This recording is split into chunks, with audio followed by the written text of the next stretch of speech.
And may the words of my mouth and the meditations of all of our hearts be always acceptable in thy sight, O Lord, our strength and our Redeemer. Amen. Please be seated.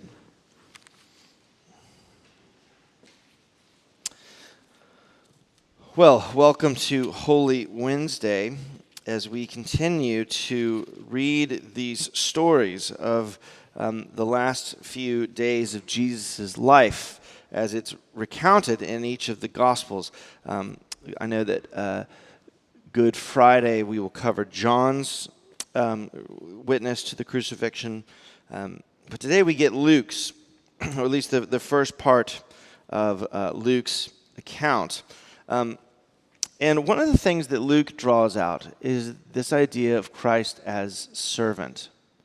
And it's an interesting connection that our lectionary makes, because one of the things, if you've been tracking, and if you want a copy of the bulletin for the last couple of days, we can get it for you. But one of the things in the last couple of days has been, we've been all reading from the same kind of area of Isaiah. That in the book of Isaiah, in the middle of the book, there's this weird part where all of a sudden these little vignettes, these little pictures of this new character that enters Isaiah's story called the servant. And there's 4 servant songs. There's one early in Isaiah, in Isaiah 40, or early on in the 40s, where God calls the servant out. Is calling forth that there would be some servant who would come forward out of Israel in some ways to redeem Israel, to answer God's call. Then in the next section, in 49, so there's some, it kind of goes back into the regular narrative and regular kind of poetry that Isaiah is doing. And then later, the servant comes back. And in Isaiah 49, the servant responds. So in the first servant song, God calls the servant.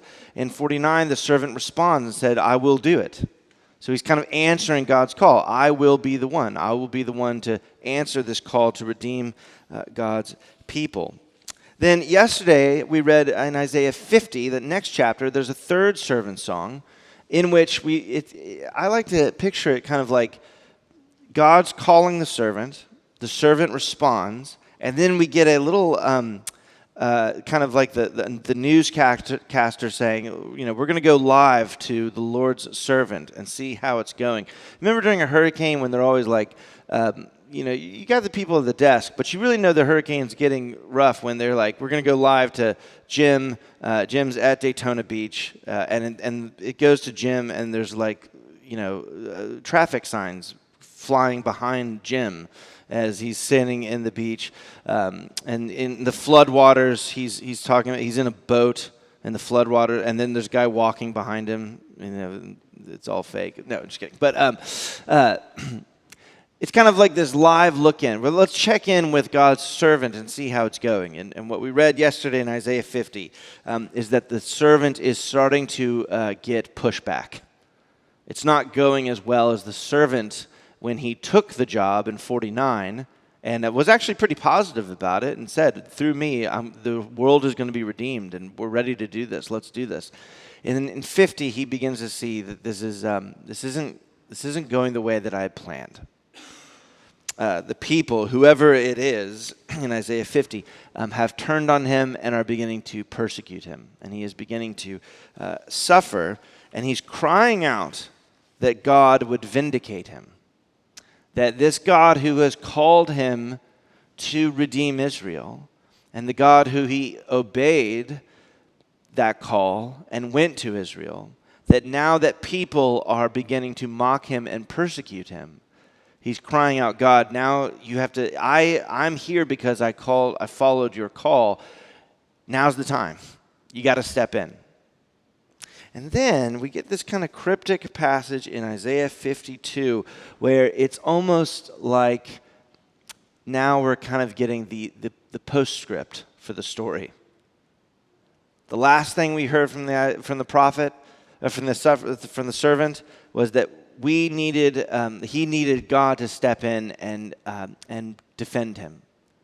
And then we get this little kind of postscript after the fact in Isaiah 52 where we find out that God did not step in, that the servant has in some way, it went so bad that he ended up dying. In Isaiah 52 and 53, Isaiah 53, it says, "Who has believed what he has heard from us, and to whom has the arm of the Lord been revealed?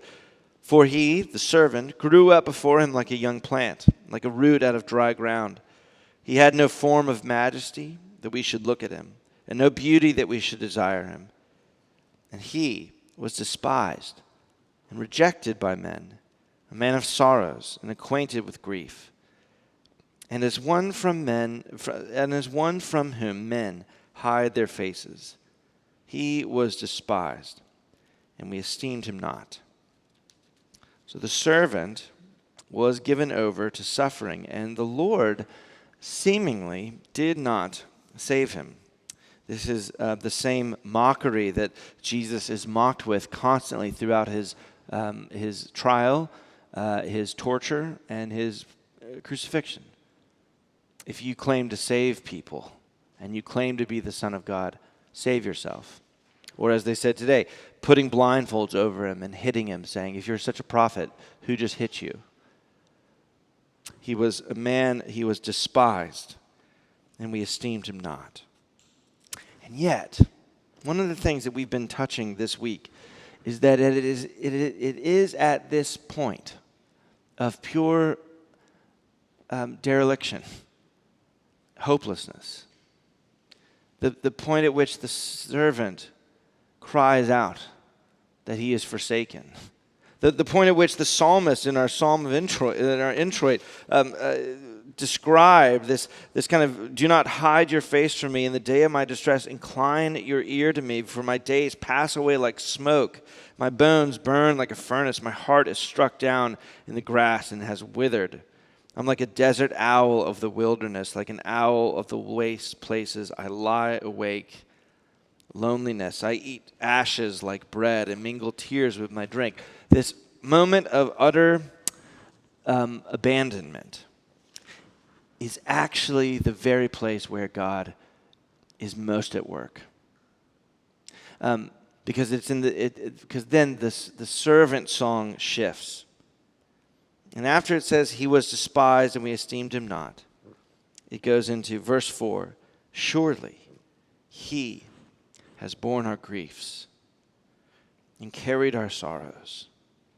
Yet we esteemed him stricken and smitten by God and afflicted, but he was pierced for our transgressions, and he was crushed for our iniquities.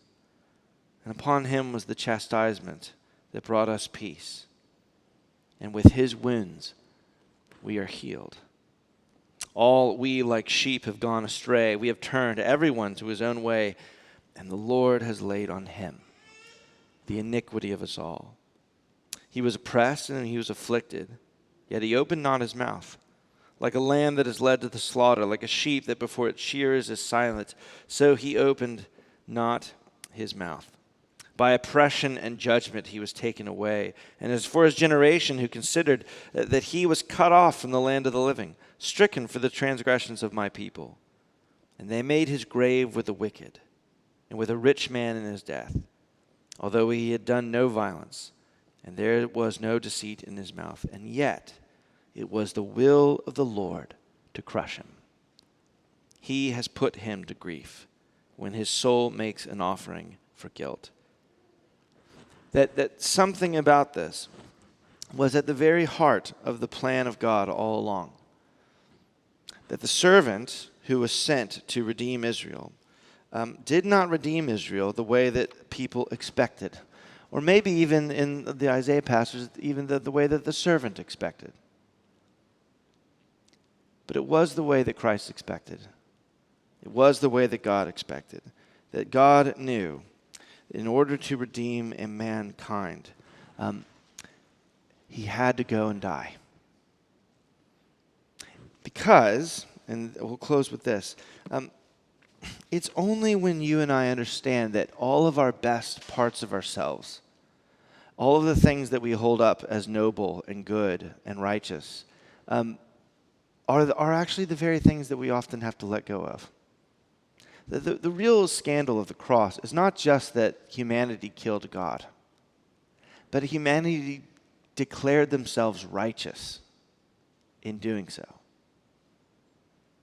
The chief priests and the scribes, all of Israel, gather together and say, it is good, it is righteous, it is obedient to God to kill this man. We must do this.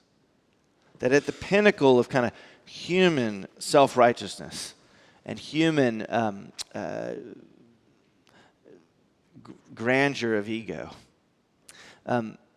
is the crushing moment in which we realize that we have been climbing up a ladder on the wrong wall, as N.T. Wright has put it.